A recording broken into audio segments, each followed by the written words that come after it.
Bueno, vamos a ver ahora bajo qué condiciones un subconjunto de un espacio vectorial es el mismo un espacio vectorial más pequeño, digamos. Esa idea está, digamos, realizada por la noción de subespacio vectorial. Entonces, damos la definición de lo que es un subespacio vectorial. Sea B un R espacio vectorial, es decir, un espacio vectorial real, y S un subconjunto de B. Decimos que S es un subespacio de B, un subespacio vectorial, si se cumplen estas tres condiciones. La primera condición me dice que el vector nulo del espacio vectorial B, debe pertenecer al conjunto S. La segunda condición, S2, me dice que S es cerrado para la suma de vectores, es decir, que si tomo dos vectores del conjunto S y los sumo, la suma de esos vectores sigue estando en S, es un vector de S. Y si tomo un vector, la tercera condición me dice que si tomo un vector del conjunto S y lo multiplico por un escalar real alfa cualquiera, entonces el producto de cualquier escalar por ese vector X pertenece a subespacio S. Entonces, todo subconjunto S de un espacio vectorial B que cumple estas tres condiciones se denomina subespacio vectorial de B. Basta que alguna de las tres condiciones no se cumpla para que ese no sea un subespacio vectorial.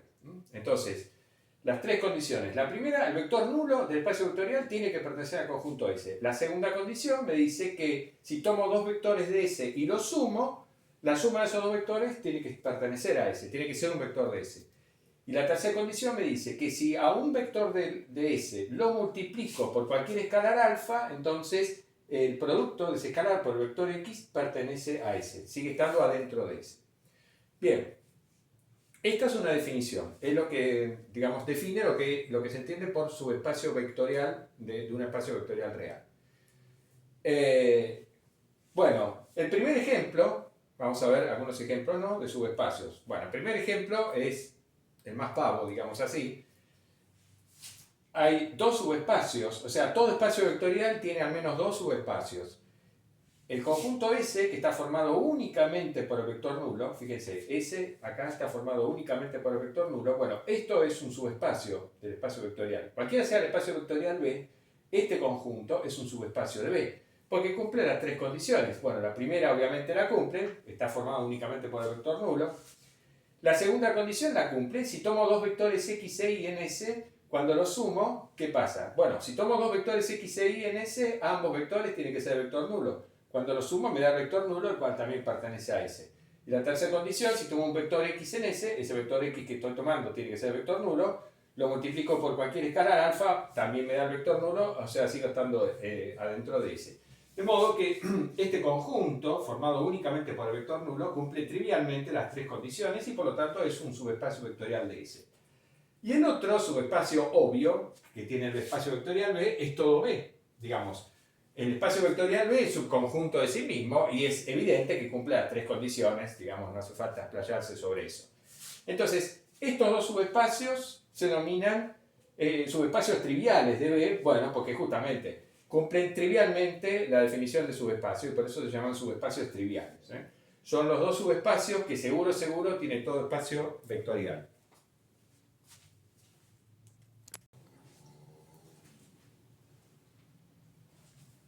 Bueno, continuamos con los ejemplos, bien sencillos. En el espacio vectorial R2, en el plano R2, con las operaciones usuales, eso es un espacio vectorial real, todas las rectas que pasan por el origen, por el 0, 0, son subespacios de B. Es decir, en R2, en el espacio vectorial R2, los subespacios que tenemos son los triviales, como siempre, que estarían formados únicamente por el 0, 0, ese punto, digamos, el origen, ese subespacio nulo. Y el otro subespacio trivial es todo R2. Pero aparte de esos subespacios triviales, los otros subespacios que hay en R2 son todas las rectas que pasan por el origen. ¿Por qué es así? Bueno, porque si por ejemplo tomamos esta recta, se cumplen las tres condiciones que se tienen que cumplir para que esto sea un subespacio. El vector nulo pertenece, acá está el vector nulo, pertenece a la recta. Si tomo dos vectores X e Y, por ejemplo este vector es el vector X y este es el vector Y, ambos sobre esta recta, por lo tanto son paralelos. Cuando sumo este vector x con este vector y, obviamente me va a dar un vector que también va a estar sobre la recta. Cuando sumo dos vectores paralelos, obtengo un vector que es paralelo a los dos vectores que tenía. Y entonces se cumple la condición 2, S2. Y si a un vector que está sobre esta recta lo multiplico por un escalar, pues voy a seguir estando sobre la misma recta porque me va a dar un vector paralelo al que tenía. Bueno, así que lo mismo que pasa con esta recta pasa con cualquier otra recta que pase por el origen, es decir, por el vector nulo. En R3 tenemos la misma situación, digamos, tenemos en el espacio vectorial R3 tenemos el subespacio nulo y el subespacio R3, los dos triviales.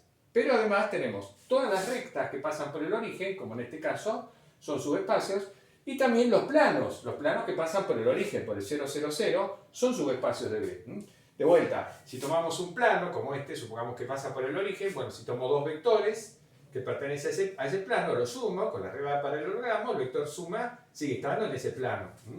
Todo por definición de suma de vectores, el vector suma está en el mismo plano que contiene al vector x al vector y, digamos, si fuera este el x y este el y. Y si tomo un vector que está sobre este plano y lo multiplico por un escalar, también el resultado va a ser un vector que va a estar sobre el mismo plano.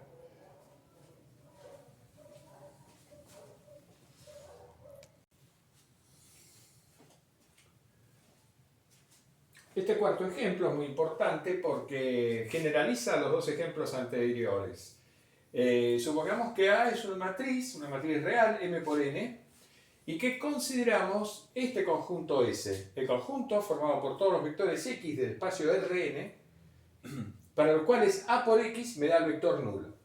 Fíjense, A es una matriz M por N, entonces está bien, yo la puedo multiplicar por un vector X de Rn. Acá al vector X lo pensamos como un vector columna, ¿no? Para que yo pueda efectuar esa multiplicación. Bien, ahora al multiplicar una matriz M por N por un vector de columna N por 1, obtengo un vector columna M por 1. Ese vector columna M por 1 es el vector nulo del espacio Rm.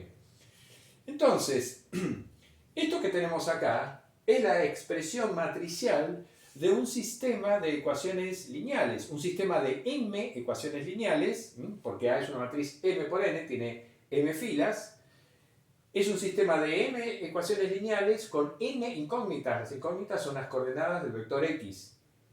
Es un sistema homogéneo porque el segundo miembro es el vector nulo. Entonces es un sistema de ecuaciones lineales homogéneo. Entonces el conjunto S es ni más ni menos que el conjunto de soluciones de este sistema de ecuaciones lineales homogéneas, ¿no? Porque son todos los vectores X que satisfacen la ecuación. Bueno, este conjunto de soluciones del sistema homogéneo resulta un subespacio vectorial de Rn, porque S, por definición, es un subconjunto de Rn. Está formado por todos los vectores de Rn que son solución del sistema de ecuaciones lineales homogéneas. Bueno, resulta un subespacio vectorial de Rn. Esto generaliza los ejemplos 2 y 3 anteriores. ¿Por qué? Bueno, porque en el ejemplo 2, además de los subespacios triviales, el subespacio nulo y todo el espacio que era R2, dijimos, bueno, las rectas que pasan por el origen son subespacios de R2. Bueno, pero toda recta en R2 queda definida por una ecuación, A por X más B por Y igual a una constante. Toda recta que pasa por el origen queda definida por una ecuación homogénea, A por X más B por Y igual a 0. ¿Está bien? Entonces, es un sistema de una ecuación en dos incógnitas, ¿de acuerdo? Entonces, todas las rectas que pasan por el origen, que son subespacios de R2, entran, digamos, dentro de esta categoría. Y en el ejemplo 3 dijimos las rectas que pasan por el origen y los planos que pasan por el origen son subespacios de R3. Bueno, de vuelta, todo plano que pasa por el origen, todo plano de R3 que pasa por el origen, se define por una ecuación A por X más B por Y más C por Z igual a 0. Es decir, por un sistema de ecuaciones lineales, de una ecuación lineal. Y las rectas que pasan por el origen en R3 son intersecciones de dos planos y por lo tanto se definen mediante un sistema de dos ecuaciones lineales homogéneas en tres incógnitas. Bueno, pero en general, digamos, todos estos conjuntos, es decir, todo lo que es la solución de un sistema de ecuaciones lineales homogéneas representa un subespacio. Y son muy importantes porque ya vamos a ver que en realidad en Rn todo subespacio vectorial se puede describir de esta manera, como el conjunto de soluciones de un sistema de ecuaciones lineales homogéneas.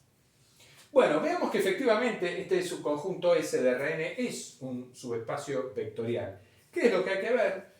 Hay que ver que S cumple las condiciones S1, S2 y S3. Las condiciones S1, S2 y S3 que definen un subespacio vectorial. Bueno, la primera condición es S1.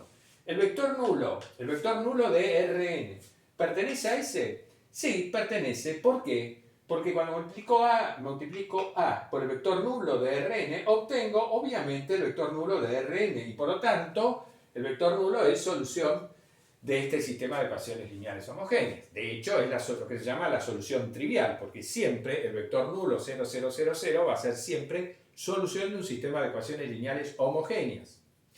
Así que la primera condición se cumple. La segunda condición, si tomo dos vectores en S, dos soluciones del sistema de ecuaciones lineales homogéneas, y las sumo esas dos soluciones, x más y, ¿qué va a pasar? Cuando multiplico a por x más y, esto es, por supuesto, a por x más a por y. Pero como x e y ambos están en S, a por x me da el vector nulo, a por y también me da el vector nulo de Rm, por lo tanto la suma me da el vector nulo de Rm, lo cual significa que a por x más y me da el vector nulo. Y entonces x más y es solución del sistema y por lo tanto está en S. Tomo dos vectores que están en S, los sumo y la suma está en S. Y la tercera condición también se cumple porque si tomo un vector x que está en S y tomo un escalar alfa real cualquiera, cuando hago esta multiplicación, a por alfa por x, bueno, el alfa puede salir afuera digamos, por propiedad de producto de matrices. A por x me da el vector nulo porque x está en S. Por lo tanto, me queda acá nuevamente el vector nulo y entonces alfa por x también pertenece a S. De modo que se cumplen las tres condiciones para que este subconjunto S sea un subespacio vectorial.